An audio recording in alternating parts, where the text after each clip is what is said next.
All right, let's talk about the Florida Gators. As we know, Billy Napier no longer in the picture, but we look at the coaching search for this Florida team. I think there's one candidate in particular that really stands out for me, standing out for a lot of people. I think this would be a really solid pickup for the Florida Gators. We'll dive into all this in just 1 second here. But first, I'm Andrew, that's Nick, and this is Saturday Morning Inspection.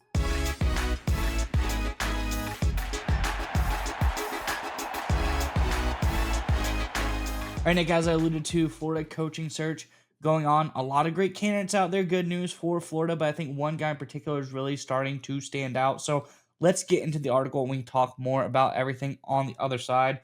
So this from over on 3 Sports, and it says, for the third time since being released last week, Bet Online has updated its odds for next Florida Gators coach. Old Miss Lane Kiffin was the favorite in the first two odds, but there's a new leader in the clubhouse.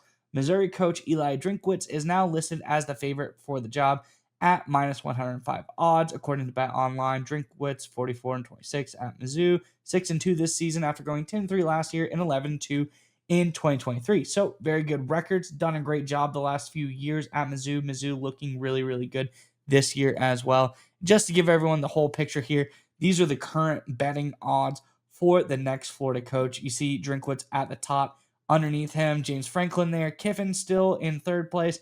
And then the best of the rest is at behind all of them. But I think those are the three guys people are really linking to this team. But I think Drinkwitz, to me, stands out as the best candidate for a couple of different things. And I think what he has done with Missouri is the reason as to why Florida should pick him up as their next coach and why I think they will get him as their next coach if he's willing to leave Missouri.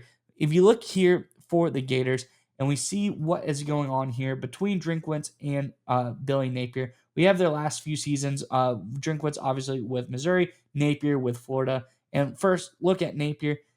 Hasn't really done too well with Florida outside of last year. They did decent, won their first bowl game in a couple years, but under Napier 2022, they went 6-7, 3-5 in the SEC. Not great. 5-7 in 2023, 3-5 in the SEC. 2024, 8-5, good season as far as win totals go. But then again, you look at their win total in Division 4-4 there, not too great. They were able to win a bowl game there as well. So nonetheless, we saw what's happening this year, a major step back. Again, that is obviously why Billy Napier has been let go. No progression. We're seeing up and down. We're seeing no progression. But you look at Drinkwitz, what he did here at Missouri, 5-5 in 2020. Okay, so average, but first year of the program. What do we see the next year? 6-7, a little bit of progress, a little bit of improvement. We see 6-7 in 2022. Maybe this still needs just one more year. We see what happens in 2023. 11-2, really has gone off to the races. 6-2 in SEC play, doing really great job. 2024, 10-3 again, another really great record for him. 2 back-to-back bowl years, and now we've seen bowl wins, He's gone to a bowl game in all of those years he's been at Missouri. But we see Drinkwitz in his current time at Missouri, 6-2, 2-2 in the SEC. Really tough years, tough games, tough teams in the SEC as well for them, but they're doing a great job. I think Missouri is a really strong looking team here. And needless to say, why is this important? Yes, he's done better. Yes, he has a better record. How is that relevant and why does that matter to Florida? Well, I think when you look over the past couple of years at the talent and everything that Florida has been able to acquire, it shows what exactly they could get with Drinkwitz. So first, I'm going to show Florida's rankings the last few years as far as recruits, and it goes transfers and overall. So first ranking is overall ranking. Then you have the recruiting rank, the transfer rank. Up top first, 2023, 13th overall, 13th recruiting, 17th in transfers. 2024, 7th overall, 13th in recruiting, 5th in transfers, then 9th overall, 7th in recruiting, 70th in transfers. Didn't really go after anyone in the transfer game, but nonetheless, really great scores for Florida. One almost top 10 years, 2 top 10 years for the Gators. Really high level of talent that they're bringing into this program despite lacking play. Let's look what Missouri had to work with here. 32nd overall for them, 35th overall recruiting class, 36th transfer class, 21st overall in their ranking there, 20th in recruiting, 13th in transfer, then 14th overall, getting a little bit better. We see year by year, 20th in recruiting and 7th in transfers. Really strong transfer game there for Missouri this past season. But just to show you, Missouri significantly less overall power of recruits, transfers coming into this program. Never even touched the top 10. The highest they got is 14th, and that was this year, and they're doing really well. But he's able to put winning seasons together, much better seasons than Florida, with a top 32 class, a top 21 class. Eli Drinkwitz is able to do a lot more at Missouri than Billy Napier was able to do with much, much better talent at Florida. So I think this would be a awesome hire for them for the fact that this guy, Eli Drinkwitz, can come in here, use the talent that Florida is able to acquire, big time name. Everyone knows Florida over at Missouri, 10 times over. Missouri, not a bad program, but there's levels to things, and Florida is at that next level. They're able to bring a coach like Drinkwitz, and that is the key here. He's a great coach. He's a great recruiter. We see him doing better, but Florida attracts better recruiting talent. This team could get to the next level with a strong coach like Drinkwitz. I think this would be a really good move for Florida, and I think that is why he is the favorite for them to hire. Curious what your thoughts are on all this, Nick. But before we get to you, Florida fans, in the comment section below, you saw the odds, you saw the coaches, you heard what I had to say about Drinkwitz. What are your thoughts? Do you think he's the favorite for a reason? You like what he's got to do? Is there another guy on that list that you really, really want? Is there someone not on the list that you want? Who do you think the next coach of the Florida Gators should be? Let us know your thoughts in the comment section below. But nonetheless, Nick, what are your thoughts on everything here with the Gators? Yeah, so I want to break down first what the probability means when you look at the odds. When someone has a minus 105, in terms of the odds in Drinkwitz's favor to be the next head coach of the Florida Gators, what that's basically saying, if you look at implied probability based on those odds, is that Drinkwitz has a 51% chance roughly to be the next head coach at Florida. That means every other coach combined has a lesser chance than the current head coach of Missouri to be the next head coach down in Gainesville. So that's what that means. It means he's a pretty heavy favorite, right? He's ranked higher in terms of odds over the rest of the field. Now, if you look at the Florida Gators from a coaching search perspective, obviously they should cast a wide net. They should, be very thorough about it. But I think the focus is you have to live in the SEC. You have to get SEC guys. I think one of the problems the Florida Gators have ran into, and I think this happened a little bit with Billy Napier, is they try to recreate the Urban Meyer magic, right? Urban Meyer was this up and coming coach, Bowling Green, Utah, like his innovative offense, doing amazing things that got him down to Gainesville. He obviously did wonderful things with the Florida Gators. But the reality is, what Urban Meyer did is something that really doesn't happen in college football. If you want to win, you got to get guys who are used to the conference, that know the conference and know it inside and out, right? We see this, of course, across the entire landscape. You look at Kirby Smart with Georgia from the Alabama tree. You look at Alabama right now. They had a lot of rough times the first year with Kalen DeBoer replacing Nick Saban because they went outside the conference. You talk to a lot of Tide fans today, they're still very unsure about Kalen DeBoer when push comes to shove because he's not an SEC guy.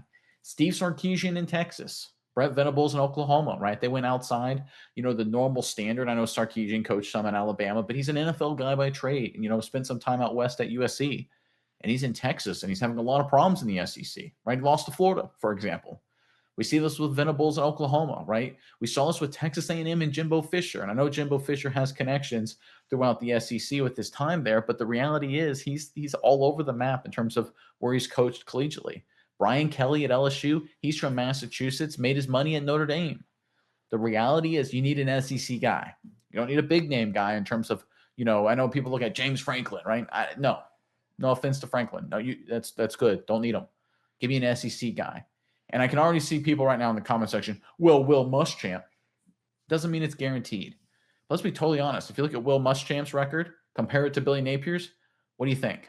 I would take Muschamp's, right? At least you were good defensively, even though you had major issues offensively. But there was a lot of, at least I'll say, respectable seasons with the Florida Gators under Muschamp's tenure. Look, I get it. They were far from elite. But the reality is he was still trying to compete with Urban Meyer. Now look what the Gators program is. I mean, they're a losing SEC program, right? Right now, Florida's a losing school. And that just can't happen. That shouldn't happen. They're one of the, they may not be, historically in Alabama, but they are one of the big name brands in the SEC and in college football. You talk about the recruiting rankings, right? You talk about how Missouri's done more with less. Florida's still recruiting well, even with the problems and even with the chaos around Napier, right? It speaks to the power of the Gators brand, the money, the athletic department, the school, all those factors that are really important. Give me a guy that knows SEC football, and I think Florida will win, right? I think that's just where the Gators are right now, and it's the smart move to make. Now, listen, I know people talk about Lane Kiffin at Ole Miss. Lane Kiffin, to me, has just found a place he will never leave. I think in Ole Miss, just because he has no reason to. He can win 9 or 10 games every single year, and because it's Ole Miss, they'll love him, right? He could coach there for 30 years. He really could, and go 9-3 and 10-2, and like, oh, we'll finally win it all next year because they love the fact they're competitive. They love the fact Lane Kiffin gives them an energy, right? They'll keep throwing money at him. And listen, he loves the small town stuff. Lane Kiffin ain't going anywhere, right? It's a perfect marriage between both those schools. Right now, Florida, Lane Kiffin would be a good option, I think. I just don't think it's happening. Drinkowitz is the guy. And I know he's not the sexy name. I know he's not the big name. I know he's not the guy that's going to drive all the headlines and get everyone talking, get everyone real excited. But I think that's what Florida needs. They don't need excitement. They don't need someone that can win the blog posts, win the message boards. They need someone that can win football games. They need someone that can maximize talent, for God's sakes, because Florida hasn't done that in a decade and a half. You brought up the numbers. Missouri's doing that. He's the guy. He's the guy. And listen, time will tell if Florida actually pulls it off. And I think it will take, obviously, weeks and months to go through the process, and they should be methodical and deliberate. But right now, the way things sit, I think the odds makers are on the right track. I think the numbers you brought up are certainly very interesting.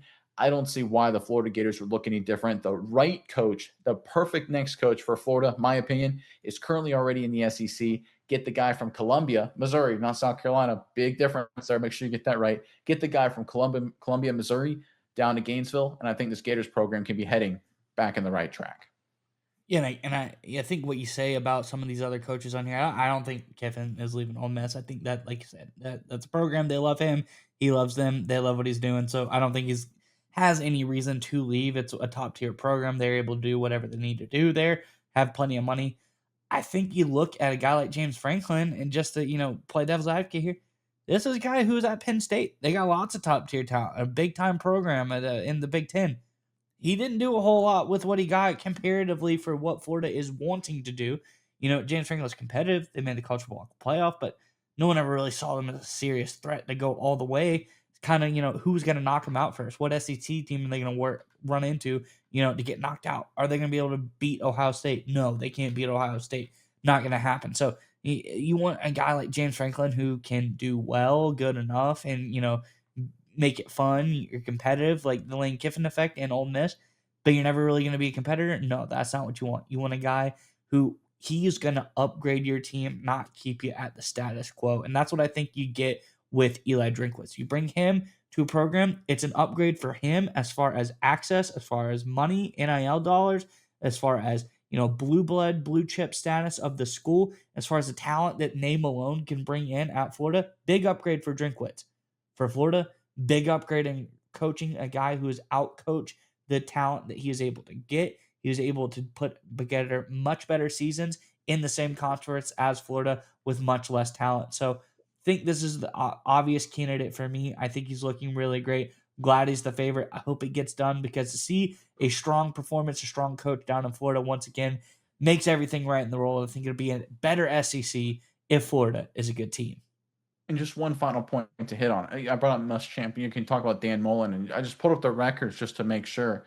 I mean, Mullen 34-15, Muschamp in 28-21. I mean, not that those guys were lighting the world on fire in terms of what they were doing as coaches, but look at where Florida is now. They were at least having winning seasons. Muschamp had top tens, Mullen had top tens, right? Where are the Gators now? Right, losing. Get SEC guys. Mullen, new SEC, of course. Muschamp, new SEC. Get SEC guys. Like, it's right in front of you, right? Listen, I'd be on board Kiffin. He's not going anywhere. Drinkwitz is the guy. Don't overthink it. No problem being methodical and deliberate, but goodness gracious, this is a great opportunity to get the next great SEC coach back in Gainesville and get back to at least winning again for the Florida Gators program.